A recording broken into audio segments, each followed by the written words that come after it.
नमस्कार दोस्तों, स्वागत है आपका धाकड़ कॉन्सेप्ट के डिजिटल प्लेटफॉर्म पर। दोस्तों मैं राकेश सांकला आज आपके सामने रेलवे महाभर्ती के बारे में चर्चा करने वाला हूं। दोस्तों मैं इसके लिए महाभर्ती शब्द का जिक्र इसलिए कर रहा हूं क्योंकि ये भर्ती जो है ये 5 साल बाद आ रही है। लास्ट 2018-19 की भर्ती थी और अब वापस अब 24 में आने वाली है। रेलवे के कैलेंडर में इसकी अनाउंस डेट हो चुकी है।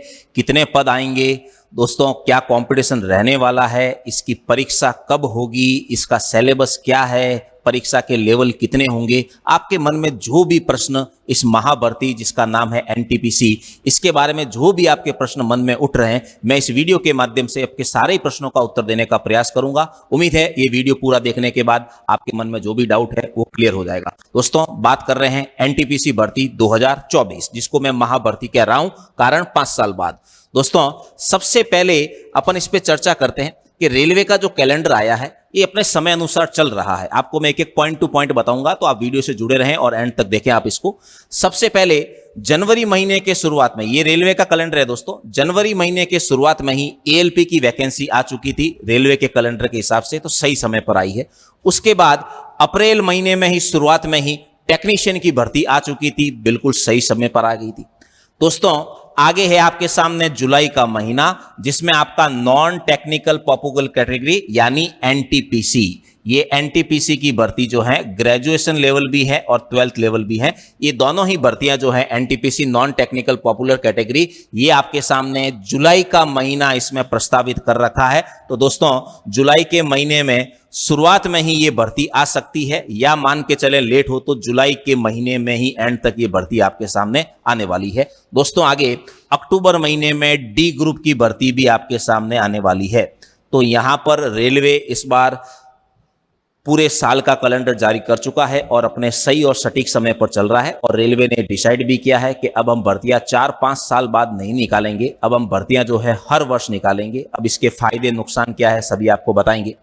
तो दोस्तों इस हिसाब से एनटीपीसी की भर्ती डेफिनेटली जुलाई महीने में आपके सामने आने वाली है। दोस्तों दो विद्यार्थियों के मन में ही रहता है कि सर एनटीपीसी के कंपटीशन कितना, पद कितने आ सकते हैं, परीक्षा कब हो सकती है। तो दोस्तों ये डाउट भी मैं आपका क्लियर कर लेता हूं।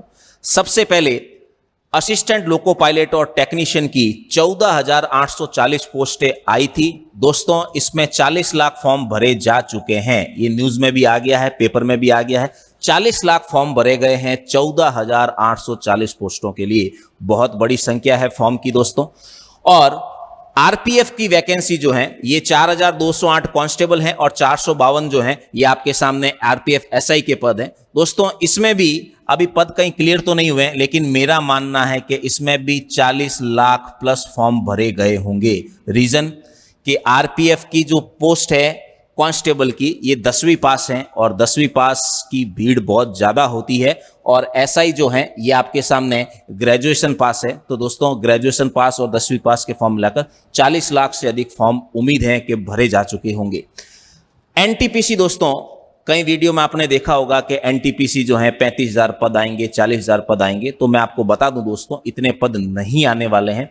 एनटीपीसी के ज्यादा से ज्यादा ग्रेजुएशन और 12वीं दोनों मिलाकर मेरा मानना है कि 15,000 से अधिक पद नहीं आएंगे, 15,000 तक पद ही आएंगे, क्योंकि रेलवे हर साल भर्ती करवाने वाला है। तो 15,000 से ज्यादा की आप उम्मीद नहीं कर सकते हैं।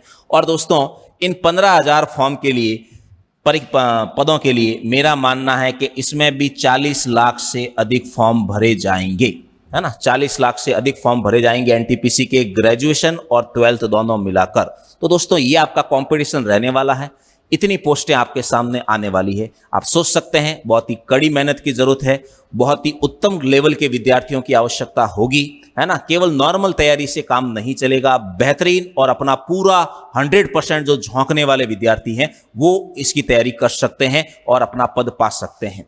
दोस्तों अब आपको कितना समय मिलने वाला है परीक्षा की तैयारी के लिए, तो मैं आपको बता दूं रेलवे के कैलेंडर के हिसाब से रेलवे ने ये अनाउंस कर दिया है कि असिस्टेंट लोको पायलट, है ना, इसके माध्यम से मैं आपको बताऊंगा कि एनटीपीसी की परीक्षा कब हो सकती है। असिस्टेंट लोको पायलट सीबीटी 1 की परीक्षा जो है ये जून, जुलाई और अगस्त महीने में प्रस्तावित हो चुकी है। 3 महीने, जून, जुलाई और अगस्त, है ना। कारण दोस्तों 3 महीने क्यों लग रहे हैं, क्योंकि 40 लाख अभ्यर्थी है और उनकी सीबीटी 1 की परीक्षा करवानी है। तो दोस्तों उस हिसाब से कैलेंडर में आगे चलें तो टेक्नीशियन का नंबर सेकंड पर आता है। तो सितंबर अक्टूबर में टेक्नीशियन वाले विद्यार्थियों की परीक्षा संभव है ना।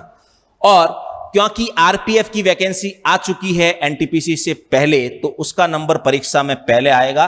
तो नवंबर से दिसंबर महीना जो है ये आरपीएफ के लिए हो सकता है, यहां पर नवंबर और दिसंबर महीना। उस दोस्तों हिसाब से चलें तो आपकी मुख्य परीक्षा जो एनटीपीसी है या तो दिसंबर एंड में और नहीं तो जनवरी फरवरी में संभावित है। तो अभी से आपके लिए कम से कम 6 महीने का आपको समय मिल रहा है एनटीपीसी की तैयारी के लिए। और आप एनटीपीसी की तैयारी बेहतरीन ढंग से 6 महीने काफी होते हैं।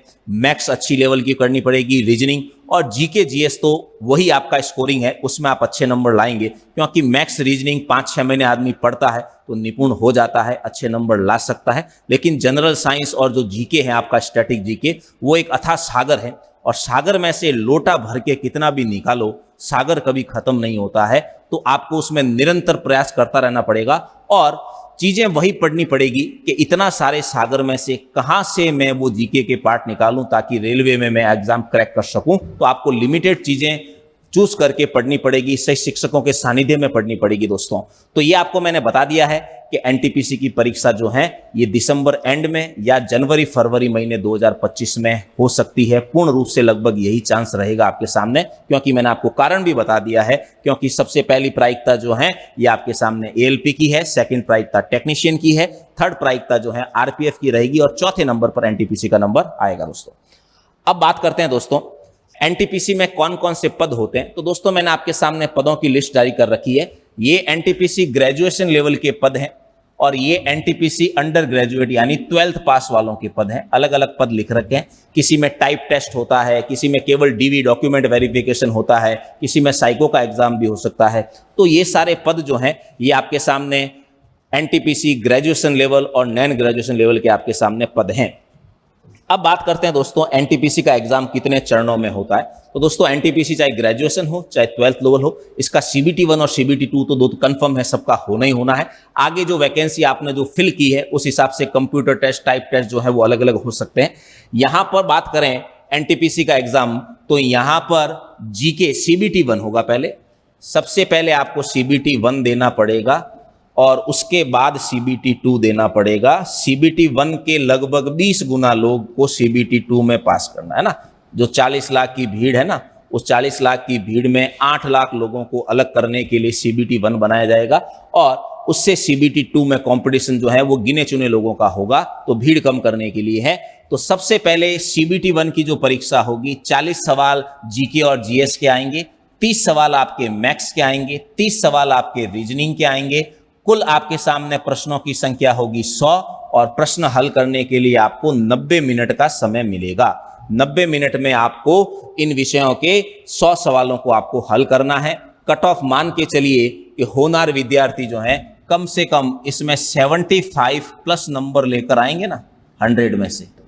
एक सवाल 1 नंबर का ही है, नेगेटिव मार्किंग है आपके सामने, नेगेटिव मार्किंग 1/3 है आपके सामने। तो यहां 100 में से 75 प्लस लाने वाला टारगेट वाला बंदा ही सीबीटी 2 में 75 से ऊपर भी जा सकती है, लेकिन मेरा अनुमान है 75 का तो आपको टारगेट लेकर चलना ही पड़ेगा। ये विद्यार्थी सीबीटी 2 की परीक्षा देंगे। दोनों का सिलेबस इक्वल है, बस यहां प्रश्नों की संख्या बढ़ जाती है। यहां जीके के 40 सवालों की जगह जीके के सवाल 50 हो जाएंगे, गणित में 30 की जगह सवाल 35 हो जाएंगे, रीजनिंग में 30 की जगह सवाल 35 हो जाएंगे। यानी सवाल जो है वो 100 की जगह 120 हो जाएंगे और 120 सवाल करने के लिए समय आपको फिर वही 90 मिनट ही मिलेगा। यहां 90 मिनट में 100 सवाल करने थे या 90 मिनट में 120 सवाल करने हैं दोस्तों। तो यहां वाले जो हीरोज पास हुए हैं वो यहां सीबीटी 2 देंगे। उसके बाद उसकी कट ऑफ निकलेगी अलग से, फिर उनको टाइपिंग टेस्ट डीवी के लिए अलग अलग चीजें जो आपने फॉर्म भरे हैं उस हिसाब से आपको अलग अलग बुलाया जाएगा। तो दोस्तों ये मैंने आपको रेलवे की जो भर्ती है एनटीपीसी की, इसकी जानकारी देने की इस वीडियो के माध्यम से पूर्ण रूप से प्रयास किया है, जिसमें मैंने आपको कितने पद आ सकते हैं, कितने फॉर्म भरे जाएंगे और परीक्षा का स्तर क्या रहेगा, ये सब चीजें मैं आपको बता चुका हूं। बाकी कमेंट बॉक्स आपके लिए खुला है। अब मैं आपके सामने रेलवे की भर्ती मैं हर वीडियो लेकर आऊंगा आपके सामने, और साथ ही साथ में इस चैनल के माध्यम से हम आपको पुराने पेपर, मॉडल पेपर, यानी आपको रेलवे के लिए इस चैनल पर धाकड़ कॉन्सेप्ट पर बहुत सारी चीजें मिलने वाली हैं। तो चैनल से जुड़े हुए रहें। और मन में ऑफलाइन बैच का प्रश्न उठ रहा है, तो दोस्तों बिल्कुल पूरे पश्चिमी राजस्थान में एसएससी और रेलवे यानी सेंटर की जो परीक्षा हैं, इनमें सबसे अधिक परिणाम और सटीक परिणाम देने वाली संस्थान है धाकड़ कॉन्सेप्ट। तो आप रेलवे में ऑफलाइन तैयारी करना चाहते हैं, वैसे आप एप्लीकेशन के माध्यम से भी कर सकते हैं। आप हमारा batch live from classroom, recorded class, ये हमारे धाकड़ कॉन्सेप्ट के ऐप से परचेज कर सकते हैं। बात करते हैं ऑफलाइन बैच की, तो दोस्तों रेलवे महाभर्ती का ऑफलाइन बैच जो है, हम दोस्तों 9 जून 2024 रविवार है, प्रातः 8 बजे से हम लोग ये बैच प्रारंभ कर रहे हैं। इस बैच में हमारा डेमो सिस्टम होता है। विद्यार्थी 3 दिन पढ़कर देख सकता है कि मैथ्स कौन पढ़ा रहा है, रीजनिंग कौन पढ़ा रहा है, जीके जीएस कौन पढ़ा रहा है, कितने विद्यार्थी आ रहे हैं, क्या माहौल है ना। ये सब चीजें देखने के लिए हम 3 दिन फ्री डेमो क्लास लेते हैं। उसके बाद ऑफलाइन बैच की फीस लेते हैं हम लोग। ऑफलाइन बैच में हमारी तरफ से सारा स्टडी मटेरियल उनको मिलता है, प्लस ऑफलाइन वालों को लाइव फ्रॉम क्लासरूम 6 मंथ के लिए वैलिडिटी के लिए लाइव फ्रॉम क्लासरूम मिलता है। वीकली हमारे यहाँ टेस्ट लिया जाता है। हम बढ़िया पढ़ाएंगे दोस्तों, बस ये हम दावा करते हैं। बाकी तामझाम हमें इतने आते नहीं है, बढ़िया पढ़ाने का दावा करते हैं और बढ़िया रिजल्ट रखते हैं। और भी आपके कोई प्रश्न हो तो वीडियो खत्म होने के बाद कमेंट बॉक्स में आप जरूर लिखिएगा। मैं आपके कमेंट बॉक्स में वीडियो पढ़ूंगा और अगले वीडियो के माध्यम से आपके प्रश्नों का उत्तर देने का प्रयास करूंगा। सभी भर्तियों का इस प्रकार से जानकारी का वीडियो मैं बनाते रहूंगा। उससे भी महत्वपूर्ण, आपको इस यूट्यूब चैनल पर फ्री पढ़ाया जाएगा और पुराने पेपर, उससे मुल्तज़िम मॉडल पेपर, ये सब आपको साइंस के, करंट अफेयर्स के, मैथ्स के, रीजनिंग के, जीके के, स्टैटिक जीके की सभी स्पेशल क्लास आपको इस यूट्यूब चैनल पर मिलने वाली है। अब दोस्तों मैं आपसे विदा चाहता हूं। धन्यवाद। जय हिंद, जय भारत।